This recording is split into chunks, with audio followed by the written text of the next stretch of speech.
day in my life. Pero late. So ayun na nga, samahan niyo ako magsimba. Oo, dahil late na ako. Titignan natin kung makakasimba tayo at manunod tayo ng Game 6 ng PBA. Sabi ko magsisimba ako. Hindi ako tinanggap sa simbahan. Full capacity na daw. Tulong ko. Hindi ako pinapasok. Kahit nakatayo pa ako. Ano ba yun? Aray ko po. Actually, 4 talaga dapat ako magsisimba. Kaya lang, nagising ako na maaga. Kaya pinilit ko mag-2. Kaya ayan, di ba? Hindi umabot. Ngayon naman, naiwan ko yung sombrero. Kaya kailangan kong bumili ng bago. Nakakaloka talaga. Tingnan nyo naman kasi yung buhok ko. Kumukulot na te. Ano ba naman yan? Parehas maganda. Pero feeling ko bagay sa outfit ko yung isa. Tapos, sale siya. So, go na rin. Kada nanonood ako ng PBA, nag-MRT na lang ako. Kasi mas madali. Tapos, paglabas mo ng MRT, di ba? Diretso ka pa doon sa arena. Tapos, nakakainis lang. Kasi, UB na lang ang naaabutan ko lagi kada may ticket selling.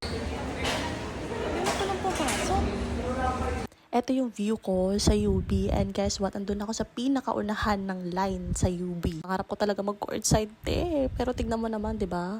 Walang nabibili kasi dahil sa mga 'yan, ako, may balik yung karma na yan ha. Ang tagal. Hindi na matanggal yung scalpers na yan. Tapos ang mahal. Ano to? Manood ka ng concert ng BTS? Baka kasi makapiright. Pero ayun, alam nyo ba na TNT fan ako since childhood talaga. Kasi idol ko pa si Jimmy Alapag noon. Tapos nandito pa sila Castro naglalaro. Kaya naman, napakagaling.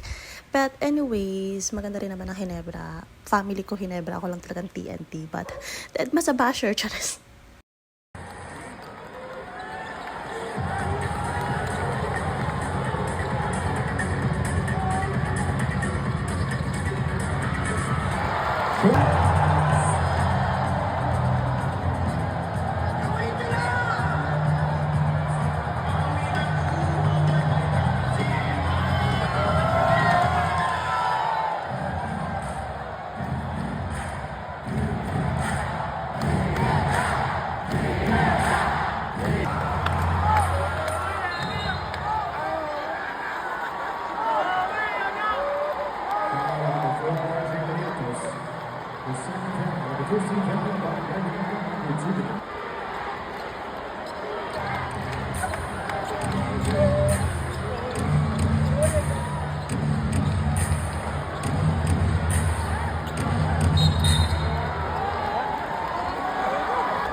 Nakailang edit na ako pero feeling ko makaka-copyright talaga ako. But anyways.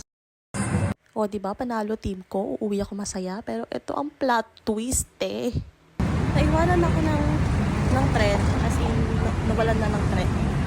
Tapos, wala rin dumadaang bus. So, kailangan ko maglakad. And, kailangan ko mag-experiment. Kasi kapag walang MRT, hindi ko talaga alam kung saan ako sasakay. Kaya, go for the lakad.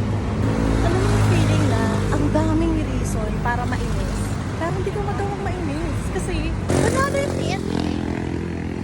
Okay. Kubaw to sa tola. Nang layo-layo naman ang nilakad. Nakakaloka. Tapos, ayan. Diba? Pauwi na. Ganon.